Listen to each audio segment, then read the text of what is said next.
یہ توجہ فرمائیں، چند ایک باتیں مختصر وقت میں آپ کی خدمت میں عرض کرنی ہے۔ اللہ تعالیٰ نے قرآن مجید کے اندر ہمارے بہت سارے رشتے بیان فرمائے ہیں۔ ہمیں حکم دیا ہے کہ تم اپنے ماں باپ کی بھی خدمت کرو، اپنے پڑوسیوں کا بھی خیال کرو۔ صلہ رحمی کی تاکید بھی بہت ساری جگہ پہ کتاب و سنت میں موجود ہے۔ ہمارے بہت سارے رشتوں میں جو نزاکت پائی جاتی ہے، ماں باپ نے کس طرح بچپن میں ہمیں پالا، اس کا خیال کر کے بھی ہماری توجہ دلائی گئی کہ ہم اپنے ماں باپ کی خدمت کریں اور ہمیشہ ان کے لیے اپنے بازوؤں کو کھلا رکھیں، اف تک نہ کہیں۔ ساری چیزیں ہمیں سمجھائی گئیں اور سارے رشتوں کے بارے میں ہمیں بتایا گیا۔ انسانیت کو اللہ نے جو کرامت عطا فرمائی ہے اس کا بھی بیان فرمایا۔ لیکن ان سب رشتوں میں دنیا کے اندر ہمارا جو سب سے زیادہ نازک، گہرا اور وارفتگی کا رشتہ ہے وہ رسول پاک کے ساتھ ہے صلی اللہ تعالیٰ علیہ وسلم۔ اس رشتے کی نزاکت کو بھی قرآن پاک نے بیان فرمایا النبی اولیٰ بالمؤمنین من انفسہم، فرمایا یہ جو میرے نبی کریم علیہ السلام ہیں یہ مومنوں سے ان کی جانوں سے بھی زیادہ قریب ہیں۔ حضور علیہ السلام کے ساتھ ہمارے رشتے کی جو قربت ہے، جو نزاکت ہے، پھر غور کریں میری بات پر۔ قرآن مجید فرماتا ہے نبی پاک علیہ السلام تمہاری جانوں سے بھی تمہارے زیادہ قریب ہیں۔ کوئی آج تک یہ نہیں بتا سکا کہ جان انسان کے جسم کے کتنا قریب ہوتی ہے، تو یہ نہیں بتا سکے جان جسم سے کتنا قریب ہوتی ہے تو جو جان سے بھی زیادہ قریب ہے۔ اس نزاکت کو آپ سمجھیں۔ بعض چیزیں ایسی ہوتی ہیں جو انسان کے لیے بڑی زیادہ گہرائی رکھتی ہیں زندگی میں، بعض چیزیں ایسی ہوتی ہیں جو اس کے لیے بہت بڑا معنی رکھتی ہیں، اس کے اندر بہت زیادہ وہ انسان جذباتی ہوتا ہے۔ ہمارا جو نبی پاک علیہ السلام کے ساتھ رشتہ ہے وہ بڑا نازک رشتہ ہے۔ اعلیٰ حضرت امام اہل سنت مجدد دین و ملت مولانا امام شاہ احمد رضا فاضل و محدث بریلوی رحمۃ اللہ علیہ نے بھی ساری زندگی جو مسئلہ امت کو سمجھایا ہے وہ یہی سمجھایا ہے کہ تمہارا سب سے زیادہ گہرا اور مضبوط رشتہ رسول پاک کی ذات کے ساتھ۔ میں کوئی ایسی بات نہیں کرنا چاہ رہا کہ جس میں آپ اور میں یہ سمجھیں کہ شاید ایک روٹین کی جذباتی باتیں چلتی ہیں تو مولانا بھی آئے تو اس میں بات کر کے گزر گئے۔ ہمارے ہاں نا کچھ چیزیں اور جذباتیت اختیار کر گئی ہیں اور یہ ٹھیک نہیں ہے۔ مثلا دولت کے ساتھ مسلمانوں کی وابستگی بعض جگہوں پہ جذباتی حد تک ہو گئی ہے، یہ بھی ٹھیک نہیں ہے، یہ بھی بات تشویشناک ہے۔ اگر ہر چیز کو پیسوں میں تولو گے نا تو اپنا وجود بھی ایک مشین لگنے لگ جائے گا۔ اپنی طبیعت میں محسوس کرو گے کہ اس کے اندر روحانیت، اس کے اندر درد دل، اس کے اندر کیفیت نہیں رہی۔ میں دیکھتا ہوں قرآن مجید نے میاں بیوی کے رشتے کو اللہ کی نشانیوں میں سے ایک نشانی قرار دیا ہے، لیکن ہر باپ رشتہ کرنے سے پہلے دیکھتا ہے کہ میں اپنی بچی جس سے بیانے لگا ہوں وہ لڑکا مال کتنا کماتا ہے۔ لڑکی والے بھی مال دیکھتے ہیں اور لڑکے والے بھی یہ غور کرتے ہیں کہ لڑکی کس قدر زیادہ جہیز لے کے آئے گی، بچے کو موٹر سائیکل ملے گی کہ گاڑی کی چابی ملے گی۔ جب وہ رشتہ جس نے 24 گھنٹے آپ کے ساتھ رہنا ہے، جس کی بنیاد پر اولاد آئے گی، جس کی بنیاد پر ساری باتیں، آپ کے گھر میں سارا کچھ موجود ہو لیکن میاں بیوی کا پیار نہ ہو تو گھر جانے کو تو دل ہی نہیں کرتا۔ اتنا اہم اور گہرا رشتہ بھی جب پیسوں پہ تول لیا جاتا ہے تو وہاں قرار کیسے نصیب ہوگا، اطمینان قلبی کیسے آئے؟ دلوں کے اندر ایک شور ہے دولت کے لیے۔ یہ ہمارے مذہبی سٹیج ہے، میلاد شریف آ رہا ہے تو عشق رسول کا پتہ صرف نوٹوں کی برسات سے تو نہیں نہ چلتا کہ نوٹ کتنے برس رہے ہیں، ریٹوں کے اوپر نیچے ہونے سے تو عشق رسول کا پتہ نہیں نہ چلتا۔ اور کیا یہی سٹیٹس تو نہیں رہ گیا کہ جو مہنگا خطیب ہو، مہنگا نعت خواں ہو وہی زیادہ عشق رسول بانٹتا ہے؟ تو اس مزاج نے ہمارے دلوں کو جکڑ لیا ہے، نہ چاہتے ہوئے بھی توجہ ہے لوگوں۔ ایک مسئلہ شہرت کا ہے، جیسے میں نے ابھی دعا بھی مانگی تھی نا موبائل پر توجہ کم دے، تو اس کے باوجود بھی ایک مسئلہ شہرت کا ہے، فوٹو کا ہے۔ اچھا پہلے یہ مسئلہ تھا جوانوں کے ساتھ، اب یہ پرابلم بڑوں کو بھی ساتھ درپیش ہے۔ اب تو اللہ خیر کرے، بعض بچے کہتے ہیں کہ ابا جی سے گزارش کریں جب گھر آئے تو تھوڑی دیر موبائل چھوڑ دیا کریں، ہم سے بھی کوئی بات کر لیں۔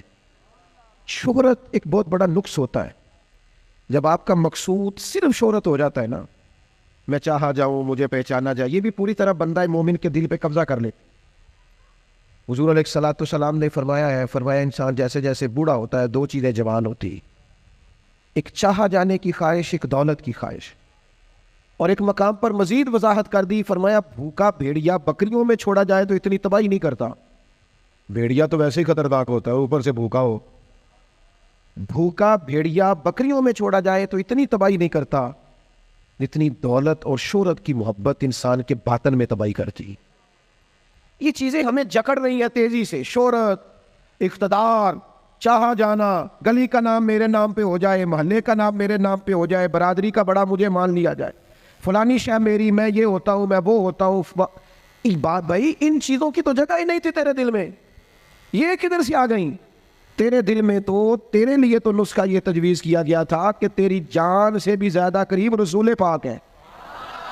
تجھے تو صبح سے شام تک دیکھنا تھا کہ تو نے محبوب کی نعت کتنی پڑھی ہے، تو نے تو دیکھنا تھا دل میں تڑپ کتنی ہے رسول پاک کے لیے، حضور کی سنت کا، شریعت کا پاس کتنا ہے. صبح سے شام تک تو نے تو یہ سوچنا تھا کہ میں خدمت دین متین میں اپنا کردار کتنا ادا کر سکتا. تجھے زندہ رکھنا ہے، تیری روح کو اگر بچنا ہے تو وہ نبی پاک کی محبت سے بچے گی. مرکزی نقطہ فاضل بریلوی نے سمجھایا ہے ایمان کا مرکزی نقطہ. سب لوگ کہتے ہیں دنیا میں صبح شام دعائیں مانگی جاتی ہیں، یا اللہ با ایمان لے جانا، یا اللہ با ایمان لے جانا، یا اللہ با ایمان لے جانا، اللہ ایمان پہ خاتمہ کرنا. تو اعلیٰ حضرت فرماتے ہیں مجھے تو خاتمہ بالخیر کا پتہ بھی چل گیا کیسے ہوتا ہے. حضور کس طرح ہوتا ہے؟ فرماتے ہیں انہیں جانا، انہیں مانا، نہ رکھا غیر سے کام. اس پر ایک نتیجہ مرتب ہوا ہے، وہ بھی اگلے مصرے میں بیان کرتے ہیں. فرماتے ہیں کہ انہیں جانا اور انہیں مانا، پھر نہ رکھا غیر سے کام، تو نتیجہ کیا نکلا؟ للہ الحمد، میں دنیا سے مسلمان گیا، میں شکر ہے اللہ کا میرا ایمان سلامت رہا. ہم اگر اپنے دل کو اس محبت میں لے آئیں گے نا میرے بھائی، تو پھر نہ رکھا غیر سے کام. میں آپ کو یقین سے بتاتا ہوں، یہ بس کر دیں جی ڈرون شرون، ہمارا کیا لینا دینا ان چکروں سے. اللہ آپ کو جزائے خیر عطا فرمائے. ہم تو آپ سے بات کرنے آئے ہیں اور آپ بات سننے آئے ہیں. اللہ خیر فرمائے. کسی درویش کا آئینہ ٹوٹ گیا تھا تو وہ کہا جناب آئینہ ٹوٹ گیا ہے. فرمانے لگے چلو شکر ہے اپنا آپ دیکھنے سے جان تو چھوٹی. اپنا آپ ہی دیکھتے رہتے تھے. گرچہ آئینہ دیکھنا بری بات نہیں، لیکن صرف اپنا آپ ہی دیکھتے رہنا اور ہر وقت دیکھتے رہنا خدا مجھے ایسی خدائی نہ دے کہ اپنے سوا کچھ دکھائی نہ دے. یہ بھی کوئی اتنا ٹھیک مسئلہ نہیں. آپ غور فرمائے کیا عرض کرنا چاہتا ہوں آپ کی خدمت میں میرے عزیز. ایک تو اگر میں بڑی سمجھداری سے اور بڑے غور سے اور بڑی توجہ سے آپ کو یہ بات سمجھانا چاہتا ہوں کہ اگر حضور سے پیار کرو گے نا تو یہ جتنی دولتوں کی اور شہرتوں کی محبت دل میں آتی ہے یہ خود بخود نکل جائے گی، خود بخود نکل جائے گی، آسانی ہو جائے گی، جینا آسان ہو جائے. دوسری بات آپ کی خدمت میں عرض کروں، ہم نہ تازہ دم نہیں رہتے، ہم پریشان رہتے ہیں، ہم بور ہوتے ہیں، ہماری طبیعتیں بعض اوقات جلد بازی کرتی ہیں، ہم بعض اوقات الجھ جاتے ہیں، قرار تلاش کرتے ہیں. اس قرار کو تلاش کرنے کے لیے پھر بعض لوگ الٹی سیدھی موویز دیکھتے ہیں. بعض لوگوں کا خیال ہے کہ شاید میں کوئی لطیفہ سنوں گا تو معاملہ ٹھیک ہو، پھر اس کا نتیجہ بھی نکلا ہے لطیفے سننے کا. اب لطیفے سنانا بھی اتنا بڑا کام ہو گیا ہے کہ مولوی ہے پگڑی داڑھی والا لیکن اس کے نام کے نیچے لکھا فنی مولوی. خدا کے بندے یہ سنجیدہ اسٹیج ہے، دیندار لوگوں کا کرنے کا کام ہے، آپ کیا کر رہے ہیں؟ مولوی بھی فنی ہوتا ہے، 6 معنی دار ہے کہ ہمارا مزاج تھا ہر چیز شغل میلہ، ہر چیز ہنسنا الجھنا. میرے عزیز ہم چونکہ سکون چاہتے تھے، کچھ نے ادھر ادھر کی مووی دیکھ لی، کچھ نے ہنس لیا، کچھ سیر کو چلے گئے، کچھ کا خیال تھا کھانے کھا لیں گے تو سکون آ جائے گا. یاد رکھنا ان چیزوں میں سکون نہیں ہے، ان میں تو آپ الجھتے جائیں گے. مزید تو سکون کہاں ہے، قرار کہاں ہے؟ آپ کبھی صحابہ کی زندگیاں دیکھیں نا، حالات جس طرح کے بھی تھے نا، ان کو جو سکون ملتا تھا وہ رخ مصطفیٰ سے ملتا تھا. ان کی طبیعت پوری لگ گئی تھی کہ حضور علیہ الصلوۃ والسلام کی جو یادیں ہیں وہ دل کو تازہ کرتی. ان کا خیال تھا کہ بہار اگر کسی چیز کا نام ہے تو وہ ذکر مصطفیٰ ہے، یاد مصطفیٰ ہے اور دیدار مصطفیٰ ہے. اعلیٰ حضرت مفتی ہیں، فتویٰ دیتے ہیں. اعلیٰ حضرت مفسر قرآن ہے، کنز الایمان بذات خود ایک تفسیر ہے، ترجمہ ہی تفسیری ہے. اعلیٰ حضرت محدث ہیں، وہ جب احادیث مبارکہ کا حوالہ دیتے ہیں تو یوں لگتا ہے کہ جیسے بڑی گہری نظر ہے ان کی راویان حدیث پر بھی، اصول پر بھی اور حافظہ بھی مضبوط ہے حفظ حدیث کے لحاظ، ساری چیزیں ان کے پاس تھیں، لیکن وہ پتہ کیا کہتے تھے؟ کہتے تھے یہ جو میرا دل چمکدار ہے نا، اور یہ جو میری طبیعت ہلکی پھلکی ہے، اس کی وجہ یہ ہے کہ ان کی مہک نے دل کے غنچے کھلا دیے ہیں۔ یہ میں نہیں آپ کو تقریر سنا رہا، میں تو جذبات کا اظہار کر رہا ہوں۔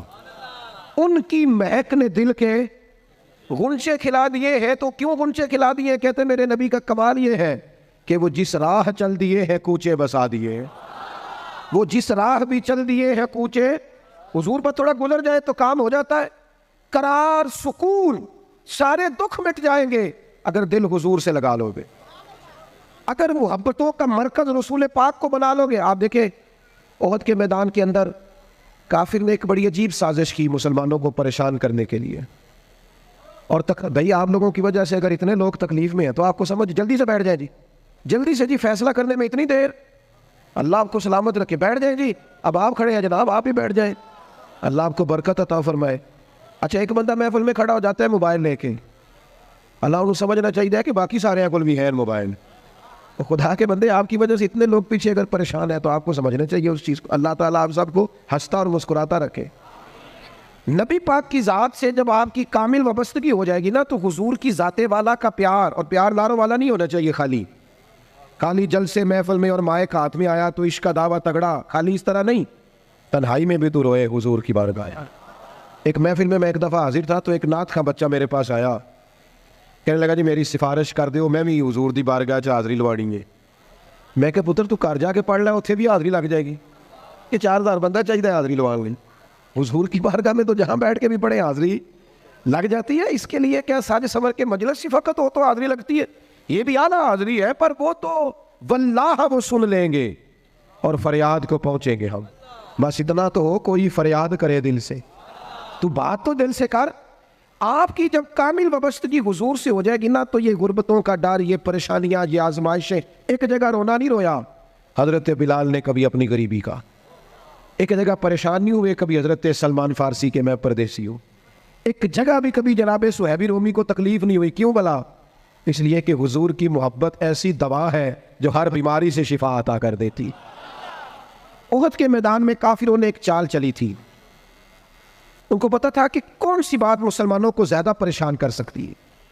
انہوں نے ایک افواہ پھیلا دی تھی کہ معاذ اللہ حضور کو شہید کر دیا گیا، اس کی وجہ سے شدید پریشان ہوئے صحابہ، اور جنگ کے جو نتائج برعکس آئے اس کی بڑی وجہ یہ افواہ بھی بنی۔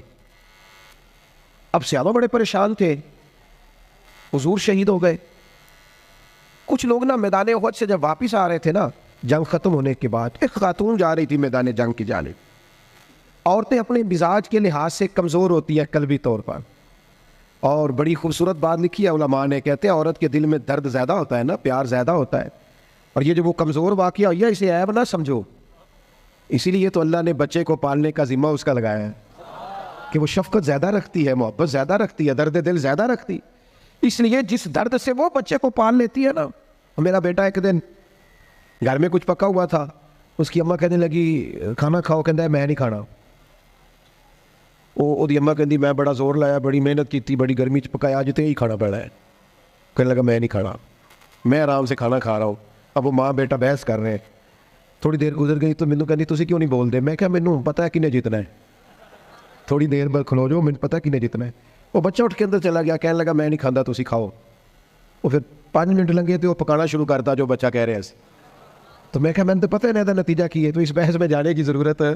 اس لیے کہ ماں اولاد کے سامنے ہمیشہ ہی ہار جاتی ہے، وہ اولاد کے سامنے جیت سکتی وہ نہیں جیت سکتی نا۔ شفقت ایسی ہے، عورتیں مزاج کے لحاظ سے اللہ تعالیٰ نے نرمی دی ہوتی، اس کو عیب نہ جانا جائے، یہ اللہ تعالیٰ نے انہیں ودیت کی ہے چیز۔ تو خاتون جا رہی ہے میدان احد کی جانب، وہاں سے صحابہ آ رہے، تو خاتون پوچھتی ہے صحابہ سے حضور کا کیا حال ہے؟ تو ایک صحابی اپنے لہجے میں گویا کہنے لگے خبر مشکل ہے پر تجھے سنانی بھی ضروری ہے، اس جنگ میں تیرے بھائی کا انتقال ہو گیا ہے۔ بہن کے لیے اس سے بڑی بھی کوئی خبر ہوگی کہ بھائی کا انتقال ہو گیا؟ وہ خاتون نے یہ خبر سنی، انا للہ و انا الیہ راجعون پڑھا، آگے گزر گئی، اگلے صحابی سے جا کے پوچھتی ہے حضور کا کیا حال ہے، اور بے چین ہے، دوڑی جا رہی۔ یہ میری بات کو سمجھے آپ، کسی ایک جگہ جب آپ کی محبت کا غلبہ ہوتا ہے تو پھر بعض غم لگتے ہی نہیں۔ آپ کی کیفیت ہی اور ہوتی ہے زندگی گزارنے میں. آگے بڑھی, ایک اور صحابی ملے, ان سے پوچھتی ہے حضور کا کیا حال ہے؟ تو کہنے لگے میرے پاس تیرے لیے ایک بڑی سخت خبر ہے, تیرے شوہر کا انتقال ہو گیا. اس نے تھوڑی دیر کے لیے خاموشی اختیار کی, اللہ کی رضا پہ راضی رہنے کے کلمات ادا کی اور آگے بڑھی. ایک اور شخص سے سوال, یہ ذرا سوچتے جانا, یہ خبریں اگر اچانک ملیں, بھائی چلا گیا ہے, باپ چلا گیا ہے, اس کو سوچنا, اپنے اوپر طاری کرنا, خدا نہ کرے ایسا, پر جب خبر ملے تو کیفیات کیا ہوتی ہیں. وہ خاتون آگے بڑھی تو ایک شخص اور ملا, پوچھتی ہے ذرا بتاؤ نا حضور کا کیا حال ہے؟ تو کہنے لگے میرے پاس تیرے لیے خبر ہے کہ تیرے والد بھی اس جنگ میں شہید ہو گئے. بیٹیوں کا تو میکا ہی باپ سے ہوتا ہے, ماں سے ہوتا ہے. والد چلے گئے, تھوڑی دیر کے لیے گردن جھکی, کلمات ادا کی, اور پھر پوچھتی ہے صحابی سے والد چلے گئے, بھائی چلے گئے, شوہر چلے گئے, مجھے بتاؤ کہ میرے نبی پاک کا کیا حال ہے؟ وہ صحابی کہنے لگے الحمدللہ میں زیارت کر کے آیا ہوں, رسول پاک بالکل ٹھیک ہے, حضور خیر سے ہیں, کرم میں ہیں, رب کے فضل میں, محبوب ٹھیک ہے, میں چہرہ نور کو دیکھ کر کے آیا ہوں. تو اس خاتون کا جملہ کتنا انوکھا ہے, اور سارے غم دور کرنے کے لیے رنگ کتنا عجیب ہے. وہ خاتون کہنے لگی میرے اوپر اچانک خبریں آئی ہیں, غموں کے پہاڑ ٹوٹے ہیں, لیکن اگر حضور موجود ہے تو پھر کوئی غم ہے ہی نہیں, پھر کوئی دکھ ہے ہی نہیں. او کچا رنگ للاری والا جڑا چڑھ دا تے لیندا رہندا, اے عشق تیرے دا رنگ محمد چڑھ جائے پھر نہیں لیندا. یہ اتنا پکا چڑھ گیا ہے کہ اب کوئی اور تکلیف رہی نہیں. میرے عزیز یاد رکھنا, یہ سارے غم دور ہو جائیں گے.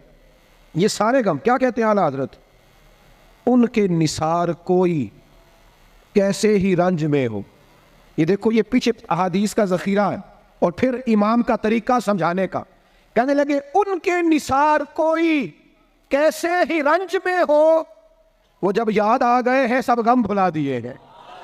وہ جب یاد اسی لیے کسی پنجابی کے شاعر نے بھی ایک بندے سے کہا تھا, او لا علما وچ پھسا سانو تو یار دی گل سنا سان, اس لیے کہ جب وہ یاد آ گئے ہیں سب غم بھلا.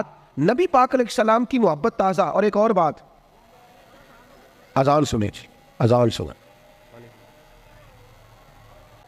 اور وہ حاوی یہ ہوتا ہے کہ ہم نہ کسی کی پیروی کر رہے ہوتے ہیں, اور کچھ لوگ تو شعوری طور پہ کر رہے ہوتے ہیں, کچھ لا شعوری طور پر بھی کر رہے ہوتے ہیں. ہم کسی نہ کسی شخص کے نقش قدم چل رہے ہوتے ہیں, بلکہ ہماری زبانوں پر ڈھیر سارے لفظ ایسے ہوتے ہیں جو ہمارے ذاتی نہیں ہوتے, ہمارے کانوں میں کبھی ٹکرائے اور ٹھہر گئے, پھر وہ ہماری زبان پر جاری ہو گئے. ہم شعوری اور لا شعوری طور پر کسی کے, یہ جو لوگ بالکل باغیانہ گفتگو کرتے ہیں نا اپنے ماحول سے, سخت بغاوت کی, ان لوگوں نے بھی کسی ایسے شخص کی صحبت اٹھائی ہوتی ہے جس کا مزاج یہ نہیں ہوتا. یہ جو لوگ بہت زیادہ زندگی میں شکوے پیدا کر لیتے ہیں, اور شکوہ جو ہوتا ہے یہ بندے کو بے چین رکھتا ہے, شکر جو ہوتا ہے یہ بندے کو سکون میں رکھتا ہے. خدا جانے بلندی ہے کہ پستی پر جہاں میں ہوں وہاں کوئی نہیں ہے. انسان جب مقام شکر پہ آتا ہے تو اطمینان قلبی اسے حاصل ہوتی ہے, اللہ کی نعمتوں کو یاد کرتا ہے, اس کی زندگی اور طرح کی ہو جاتی ہے. ہم کسی نہ کسی شخص کی پیروی کرتے ہیں, کسی نہ کسی کے پیچھے چلتے ہیں. دنیاوی طور پر اگر ہم کسی بندے کی پیروی کریں گے, عام لوگوں کو اپنا آئیڈیل بنائیں گے, تو ظاہر ہے کہ انبیاء علیہ السلام کے علاوہ, فرشتوں کے علاوہ معصوم کوئی نہیں ہوتا, کہیں نہ کہیں کمزوری رہ جاتی ہے. تو بعض اوقات بہت لوگ تیزی کے ساتھ آگے بڑھتے ہیں, مایوس ہو کے لوٹتے ہیں. صحابہ کرام نے نا نبی پاک کی قربت کے رشتے کو اس طرح نبھایا کہ انہوں نے ہر حال میں پیروی کی تو مدینے والے رسول کی, اور اس انداز میں پیروی کی کہ ڈھیر ساری چیزیں ایسی ہیں جس کی حکمتیں بھی نہیں پوچھی, بس حضور نے کہہ دیا تو انہوں نے کر دیا. اور وہ پیروی بھی کی تو والہانہ انداز میں پیروی کی, شوق ذوق سے پیروی کی. ہمارے ہاں لوگ عمل کرنے کے معاملے میں, دین پر عمل کرنے کے معاملے میں رخصتیں تلاش کرتے ہیں, گنجائشیں ڈھونڈتے ہیں, حیل و حجت سے کام لیتے ہیں, بہانے کرتے ہیں, تاریخیں دیتے ہیں, بس میں عمرہ کر رہا ہوں اس کے بعد میں نیک ہی ہوں, کے بعد 2 بچے رہ گئے, شادی کر لوں, پھر اس کے بعد انشاءاللہ میں مسجد میں ہوں. تو دین تو آپ کو یہ کہتا ہی نہیں آپ سارا دن مسجد میں بیٹھے, دین تو کہتا ہے 5 وقتہ جماعت کے ٹائم ضرور آ جایا کریں. ہم بہانے کرتے ہیں. اور بہت سارے لوگ ایسے ہیں, میلاد منانے کا سب سے بہترین وقت پتہ کیا ہوتا ہے؟ جب آپ کے بچی اور بچے کی شادی ہوتی ہے, گھر میں خوشی کا ٹائم ہوتا ہے نا, اس وقت رب رسولوں کے جو دشمن ہیں ان کی ثقافت گھر میں آ گئی تو پھر آپ نے سمجھا نہیں دین کے مزاج کو. میں تو دیندار مانتا ہی اس بندے کو ہوں کہ جب اس کے گھر میں شادی ہو تو پھر پتہ چلتا ہے کتنا دیندار ہے. مسجد میں تو سارے دیندار ہوتے ہیں, کل جنازے 10ویں چہلم پہ سارے دیندار ہوتے ہیں. یہ تو پتہ ہی تب چلے گا بھائی جب تیرے بچے کی شادی ہوگی. اب تو شریعت کے تقاضے کتنے پورے کرتا ہے, تیری خوشیوں میں اللہ رسول کا ذکر کتنا ہے. اب تیری توانائی کا پتہ چلے گا کہ تو نے برادری سے, قبیلے سے, رسموں سے بغاوت کر کے نبی پاک کی پیروی کی ہے, یا تو حضور کی شریعت ایک طرف تھی اور رسم و رواج ایک طرف تھے اور تو رسم و رواج کا قائل ہو گیا. صحابہ کی زندگی کا معیار ہی یہ تھا کہ قبیلے کچھ کہتے تھے, علاقے کچھ کہتے تھے, ماں باپ کچھ کہتے تھے, باقی سارے کچھ کہتے تھے, لیکن وہ کہتے تھے ہم نے تمہارے رنگ ڈنگ نہیں دیکھنے, ہم نے تو مدینے والے کی محبت کے رنگ دیکھنے. بغاوت کی ان لوگوں نے بغاوت. لوگ کہتے ہیں جی سارے یہ کر رہے ہیں, نیکیاں جمہوری ہوتی ہیں, ملک جمہوری ہے, نیکیاں نہیں جمہوری ہوتی کہ سارے کریں گے تو پھر میں کروں گا. نیکی نیکی ہوتی ہے. جناب صدیق اکبر کو پتہ چل گیا نا حضور کی غلامی کرنی ہے, پھر انہوں نے باقی شہر کا انتظار نہیں کیا کہ وہ بھی کلمہ پڑھے گا تو پھر میں پڑھوں گا. انہوں نے کہا بس ختم ہو گئی بات, ہمیں سمجھ آ گئی ہے, اب ہمیں کسی اور کی ضرورت نہیں, ہم دروازہ رسول کی غلامی کرتے رہیں گے. میرے عزیز, والہانہ انداز میں حضور کی غلامی, جہاں نبی پاک کا فرمان آ گیا کسی اور چیز کی ضرورت نہیں, جہاں حضور کے دین کی بات آ گئی فقط دین اسلام پر عمل ہوگا. جب تک یہ مزاج نہیں بنتا, ہم یہ ابھی کچھ عرصہ پہلے کی بات ہے, لمبی نہیں, فیملی میں برادری میں شادی تھی کلولے میں ہمارے عزیزوں میں, تو میرے دادا جان سے مشورہ لیا انہوں نے کہ میرج حال میں شادی کرنی ہے, تو دادا جان ناراض ہو گئے, کہنے لگے کڑیاں کرو ٹوری دیا نے, میرج حال نہیں جا رہا. یہ بھی 15, 18, 20 سال پرانی بات. لیکن اس کے بعد میرج حال کا رواج آیا تو دیہاتوں میں بھی بن گئے میرج حال. کوئی حرج والی بات بھی نہیں, کوئی ایسی سخت بات نہیں, لیکن ایک آپ کو بات سمجھا رہا ہوں کہ ہر آنے والا رواج ہم پر حاوی ہو جاتا ہے کہ نہیں ہو جاتا. اور مجھے ایک دفعہ ایک دوست ہے میرے, میں نے ان سے کہا قرآن جی سیکھ لے, کہنے لگے زبان موٹی ہو گئی ہے. میں کہ موبائل تے سارا دن چلانا ہے تو نہیں تو آخیا عمر بڑی ہو گئی سیکھیا نہیں جاتا, واٹس ایپ تے تینوں کرنا آ گیا ہے, اس کے لیے تو نے کوئی مسئلہ بہانہ نہیں کیا کہ اس عمر میں سیکھوں. یہ دفتروں میں کل آیا, ابھی دفاتر کے اندر ابھی تھوڑا عرصہ پہلے کمپیوٹر آیا, ورنہ رجسٹر ہوتے تھے اسی پر ہی کام ہوتا تھا. مجھے بتاؤ کمپیوٹر آیا تو کیا جن ملازمین کو 25 سال ہو گئے تھے ڈیوٹی کرتے انہوں نے ریزائن کر دیا کہ ہم سے نہیں سیکھا جاتا چھٹی. یہ لوگوں نے کورسز کیے, سیکھا ہے. عمر کا کیا مانو, بہانے کرتے ہو. حضور کی محبت کی کوئی عمر ہوتی ہے؟ اس عمر میں بچے آئے تو وہ بھی غلامی کر رہے ہیں, بوڑھے آئے ہیں تو وہ بھی غلامی کر رہے ہیں. تو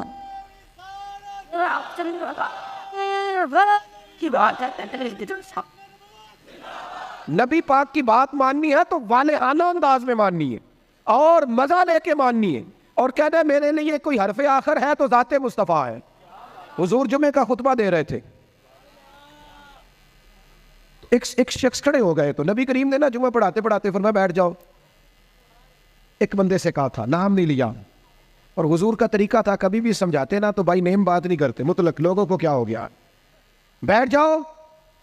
اس ایک بندے سے کہا تھا بیٹھ جاؤ, ایک ذرا اس کونے میں تھے, مسجد کی گلی میں تھے, ان کے کانوں میں آواز گئی بیٹھ جاؤ, وہ وہی بیٹھ گئے. ایک بنو غنم میں قبیلے میں تھے, ان کے کان میں آواز گئی بیٹھ جاؤ.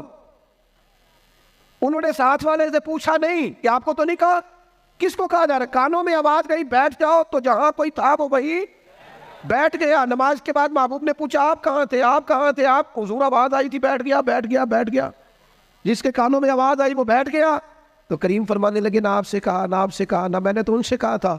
عرض کی حضور آپ نے نام تو نہیں نہ لیا, ہم نے نہ کبھی قطرے پہ غور کیا اور نہ دریا دیکھا, بس جہاں تیری جھلک دیکھی وہیں ڈوب گئے.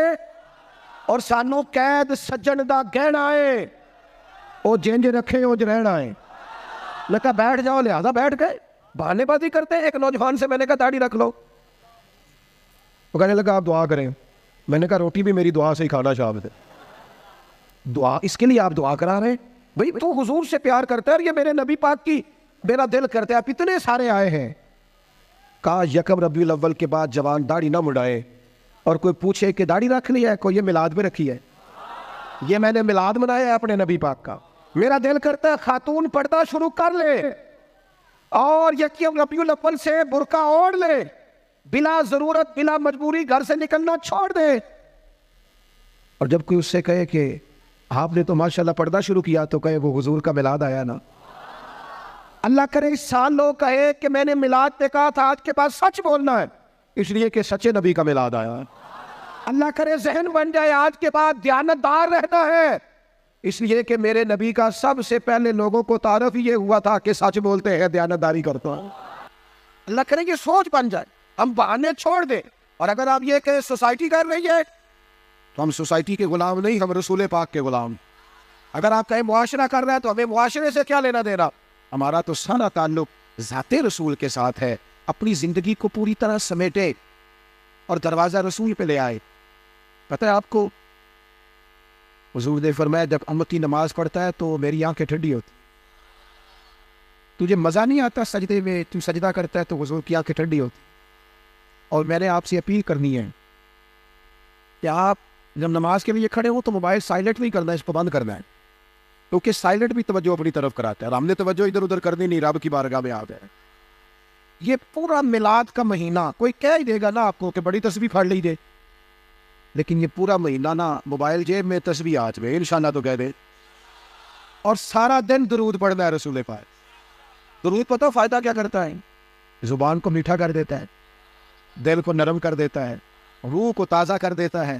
اور ایک دفعہ پڑھو تو 10 رحمتیں آتی ہیں, 10 رحمتیں, اور پڑھتے رہو تو دائیں بائیں رحمت ہی رحمت رہتی ہے. ہر وقت ہی رحمت, ہر وقت ہی رحمت, ہر وقت ہی کمال.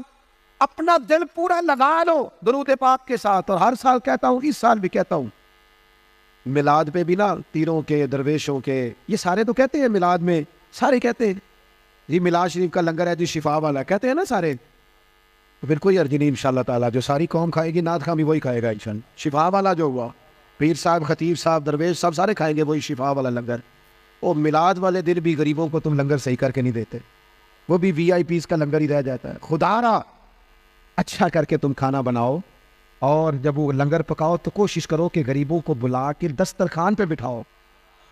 وہ ماڑا جیدے بچے بوٹیاں نہیں کھاندے پوچھے گا نا اپنے والد نو کہ بھائی اج بڑیاں رج رج بوٹیاں لب دیا پہ تو کمال ہو گئی ہے, یہ بریانی کمال ہے کیا. تو ہو سکتا ہے ابا رو ہی پڑے, غریب آدمیوں کو پتر رج تینوں کوئی نہیں ڈکن لگا تو رج کے کھاج میرے نبی پاک دا ملایا دے. لیکن یہ بھی تم نے VIP الگ کر دیے, امیر الگ کر دیے, اس کا لنگر یہ ہے, اے ساڈا مہمان خصوصی. اس کو کیوں نہیں مہمان خصوصی بناتے جس کو 25 سال ہو گئے فجر کی اذان پر؟ اس کو کیوں نہیں مہمان خصوصی بناتے جسے 30 سال ہو گئے ہیں مسجد میں جھاڑو دیتا ہے؟ وہ نہیں مہمان خصوصی بن سکتا؟ صرف اس کے ہاتھ میں نوٹوں کی دکھی نہیں. کرو مت ہے اہل دول رضا, پڑے اس بلا پہ میری بلا, میں گدا ہوں اپنے کریم کا. یہ میرا دین پارائنا نہیں. حضور کے غلاموں سے پیار کرو, اور میلاد مبارکہ میں غسل پیدا کرو, اور تازگی پیدا کرو, اور کسی غریب کی بیٹی کے بیاہ کی کوشش کرو تاکہ رسول پاک علیہ الصلوۃ والسلام کی امت اس بات سے فائدہ اٹھائے کہ حضور کا میلاد شریف آیا. کوئی ایسا کام نہ کرنا جس سے محسوس ہو کہ کوئی میلاد نہیں منایا جا رہا, اپنا آپ دکھایا جا رہا ہے. کوئی کام نہ کرنا اس میں تو درویشی. مجھے ایک دفعہ میلاد شریف کے موقع پہ میرے کسی دوست نے میلاد ریلی پہ لکھ دیا زیر قیادت. میں نے کہا حضور کے نام کا جلوس اور میں قیادت کروں گا؟ چلے نظم ہوتا ہے بعض اوقات کہ یہ بندہ آگے چلے گا یہ پیچھے چلے گا, ورنہ یہ حضور کا میلاد ہے. جو سب سے پیچھے چل رہا ہے وہ بھی محبوب کی نظر میں اتنا ہی زیادہ معتبر ہے اتنا کہ سب سے کوئی آگے چلنے والا. اس لیے اپنے لہجوں میں حضور کی محبت پیدا کرو, عشاء پڑھے بغیر نہ سنو. اور آج تگڑا الارم لگانا ہے انشاءاللہ فجر با جماعت پڑھنی ہے انشاءاللہ تعالیٰ. اور صبح کی فجر سے ارادہ کرنا ہے کہ فجر کے بعد پہلے تلاوت ہوگی, پھر حضور کی ذات پہ درود پاک ہوگا. اور ایک چھوٹی سی بات اور عرض کرنی ہے, خوشی کے موقع پہ اپنوں کو نہیں بھولنا. اب بیٹا بیٹھ جاؤ, تشریف رکھو, اللہ آپ کو سلامت رکھے. بعض بچے بیچارے بڑے پریشان رہتے ہیں اگر موبائل ہاتھ میں رہے تو. اللہ ان کو لمبی زندگی دے, صحت والی سب کو. آپ کھڑے ہوتے ہیں تو پچھلے پریشان ہو جاتے ہیں, نظر نہیں آتا. دوستو عید یہ جو کسی جس کو نہ بھی نہ منانا ہو, جب بندہ بیٹا بیاہ دے لگتا ہے تو خوشی بڑی ہوتی ہے نا. وہ بندہ کہتا ہے چل یار جانا دے میں نہیں سی, اور منڈے دی شادی ہے. عید کے موقع پہ بندہ دشمنوں کو بھی, جن سے مخالفت ہو ان کو بھی فون کرتا ہے. جس رشتہ دار سے ناجائز ناراض ہو نا بغیر وجہ شریک ہے, میلاد سے پہلے اسے مناؤ, اسے فون کرو. تجھے کیوں نہیں آنا کی تھی جی, نہیں پروگرام ہلکا ہلکا ایسے کرتے ہو انشاءاللہ تو کہو. تسی آکو حضرت صاحب ایڈا اوکھا کام ہی دس جڑیا جی, سوکھا دسو, اسے کرو فون. اور اسے فون کر کے جب تم کہو گے نا السلام علیکم تو پریشان ہو جائے گا، کہے گا بھائیا خیر ہے تو مینوں ہی فون کر لیا، تو اسے کہو نا، پھر اسے کہو نا میں نہیں سی کرنا، عشق لگا سی کھیڈاں کھیڈ دیو، یہ کھیڈاں ہن بھول گئیاں، کجل پایا سی یار دے ویکھنے، پھر او دی یاد وچ روندیاں ہی ڈول گئیاں، پر حیدر شاہ اس گلی کدے نہ رلدی، میں تینوں کدوں فون کرنا، میری بھی کوئی آکڑ ہے معاذ اللہ، پر ہن کرنا ہے کیونکہ حضور کا فرمان ہے۔ حیدر شاہ اس گلی کدے نہ رلدی، پر ہن تے رلدی میں رل گئیاں۔ ہم نے اپنوں کو قریب کرنا ہے، پیار کرنا، میلاد کی بولی محبت کی بولی ہے، اور یہ خوب بولنی ہے، میں بلبل خوش لہجائے گلزار نبی ہوں، میٹھی میری باتیں ہیں کیونکہ نمک خار نبی ہو، اس لیے اس ذوق سے اس سال میلاد منانا ہے۔ آپ بہت بڑی تعداد میں آئے، جو سب سے پیچھے اور سب سے اینڈ میں اور سب سے تکلیف میں ہے، میری اس کے لیے بھی دعا ہے کہ اللہ کیمرہ تو نہیں دیکھ رہا،